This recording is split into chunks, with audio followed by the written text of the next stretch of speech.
ओम श्री साईराम मु श्री कृष्णचंद्र शतपथी। प्रिय दर्शक बंधु, मो चैनल को आपण मानक स्वागत जनाऊँगी। प्रिय दर्शक बंधु, आज जानिबा साप्ताहिक राशिफल 27 अक्टोबर रु 2 नवेम्बर 2025 मेष ठारू मीन राशि व्यक्तिंकर धन, प्रेम, चाकरी, व्यवसाय और स्वास्थ्य राशिफल। ग्रह गति जोगु साप्ताहिक राशिफल आकलन कराए। ग्रह मानकर गतिविधि जोगु आसंत सप्ताह किछि राशि पाई अत्यंत शुभ होगाकू जाउथिया बेले अन्य राशि गुड़िक सावधान हेबा आवश्यक। मेष राशि व्यक्ति माने ए सप्ताह रे व्यवसाय और वाणिज्य लाभवान सहित नूतन व्यवसाय आरंभ करिवे। आयर परिमाण बढ़िबो, देइथिबा टंका फेरस्त पाइबे। चाकरी करुथिबा व्यक्ति माने पदोन्नति और प्रशंसित पाइबे। छात्र छात्री माने विद्या क्षेत्र में सफल हेबे।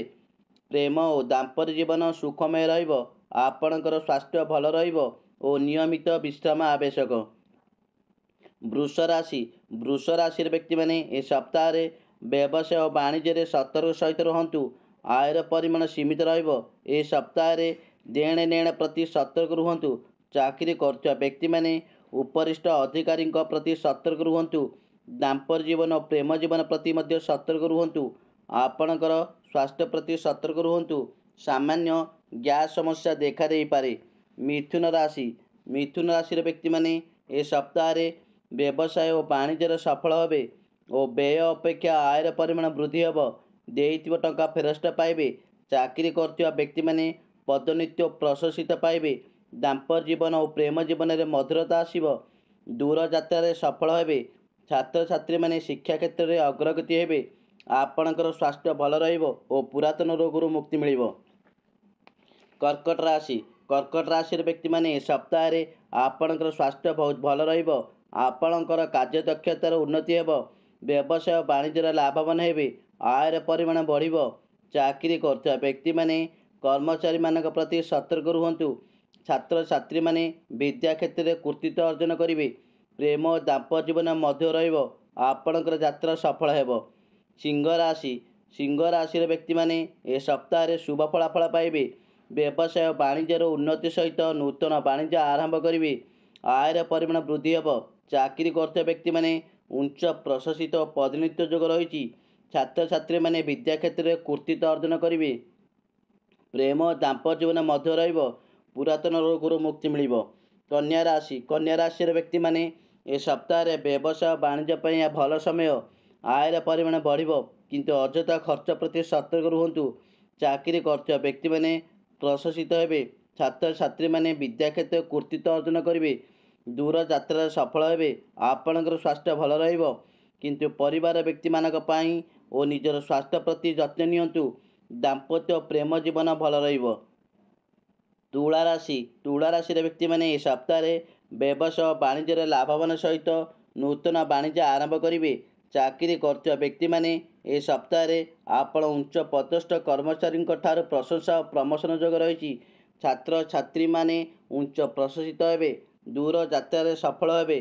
आपणकर स्वास्थ्य भल रहिबो और पुरातन रोगरू मुक्ति मिलिबो। दाम्पत्य और प्रेम जीवन बहुत भल रहिबो। बिछा राशि व्यक्ति माने ए सप्ताह रे आपणकर आर्थिक परिस्थिति भल रहिबो। व्यवसाय वाणिज्य लाभवान हेबे और पिता और भाई मानक ठारू समर्थन पाइबे। मानसिक चापर मुक्ति पाइबे। चाकरी करथुवा व्यक्ति माने ए सप्ताह रे भल रही। छात्र छात्री विभिन्न प्रतियोगिता रे प्रशिक्षित हेबे। दाम्पत्य प्रेम जीवन स्थिर रहिबो। आपणकर स्वास्थ्य परिवार स्वास्थ्य प्रति जत्न नियंतु। धनु राशि व्यक्ति माने ए सप्ताह रे खुशी अनुभव करिवे। व्यवसाय वाणिज्य लाभवान सहित नूतन व्यवसाय आरंभ करिवे। चाकरी करथुवा व्यक्ति माने ए सप्ताह रे निजर कार्य दक्षता जोगु उच्च पदस्थ कर्मचारी ठारू प्रशंसा पाइबे। देइथिबा टंका फेरस्त पाइबे। दाम्पत्य प्रेम जीवन सुखमय हेब। छात्र छात्री माने विद्या क्षेत्र प्रशंसित पाइबे। आपणक स्वास्थ्य भल रहिबो। मकर राशि व्यक्ति माने ए सप्ताह रे अनेक क्षेत्र आर्थिक लाभ मिलिबो। आर्थिक दृष्टि आपण लाभवान हेबे। चाकरी करथुवा व्यक्ति माने प्रमोशन और प्रशंसा मिलिबो। आयर परिमाण बढ़िबो। आपण आपणकर जीवन साथी और दाम्पत्य जीवन सहित मधुरता बढ़िबो। ଆପଣଙ୍କୁ ପ୍ରିୟଜନଙ୍କ ଠାରୁ ଉଚ୍ଚ ପ୍ରଶଂସିତ ମିଳିବ। ଛାତ୍ରଛାତ୍ରୀମାନେ ଶିକ୍ଷା ଓ ଚିତ୍ରାଙ୍କନରେ ଉଚ୍ଚ ପ୍ରଶଂସିତ ହେବେ। ମକର ରାଶି ବ୍ୟକ୍ତିମାନେ ଯାତ୍ରା ସଫଳ ହେବେ।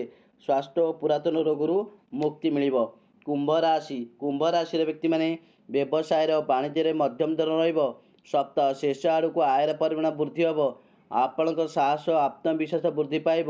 ଆପଣ ପରିବାର ବ୍ୟକ୍ତି ଓ ସମାଜରେ ପ୍ରଶଂସିତ ହେବେ। ଚାକିରି କରୁଥିବା ବ୍ୟକ୍ତିମାନେ ସପ୍ତାହରେ ଭଲ ସମୟ। ଛାତ୍ରଛାତ୍ରୀମାନେ ବିଦ୍ୟା କ୍ଷେତ୍ରରେ ଭଲ ରହିଛି। ଆପଣଙ୍କର ଯାତ୍ରା ସଫଳ ହେବ ଓ ଆପଣଙ୍କର ସ୍ୱାସ୍ଥ୍ୟ ଭଲ ରହିବ। ମୀନ ରାଶି ବ୍ୟକ୍ତିମାନେ ଏ ସପ୍ତାହରେ ବ୍ୟବସାୟ ବାଣିଜ୍ୟରେ ଲାଭବାନ ହେବେ, କିନ୍ତୁ ଆଶା କରୁଥିବା ଲାଭଠାରୁ କମ୍ ମିଳିବ। ଚାକିରି କରୁଥିବା ବ୍ୟକ୍ତିମାନେ ଏ ସପ୍ତାହରେ ଭଲ ରହିଛି। ପ୍ରେମ ଦାମ୍ପତ୍ୟ ଜୀବନ ଭଲ ରହିବ। ଛାତ୍ରଛାତ୍ରୀମାନେ ଶିକ୍ଷା କ୍ଷେତ୍ରରେ ନୂତନ ସଫଳତା ଲାଭ କରିବେ। ଆପଣଙ୍କ ସ୍ୱାସ୍ଥ୍ୟ ଓ ପରିବାର ସ୍ୱାସ୍ଥ୍ୟ ପ୍ରତି ଯତ୍ନ ରୁହନ୍ତୁ। ଜୟ ଜଗନ୍ନାଥ।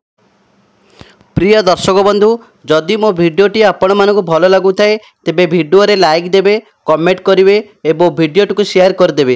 ଆଉ ଚ୍ୟାନେଲଟିକୁ ସବସ୍କ୍ରାଇବ୍ କରିବାକୁ ଭୁଲିବେ ନାହିଁ। ଜୟ ଜଗନ୍ନାଥ।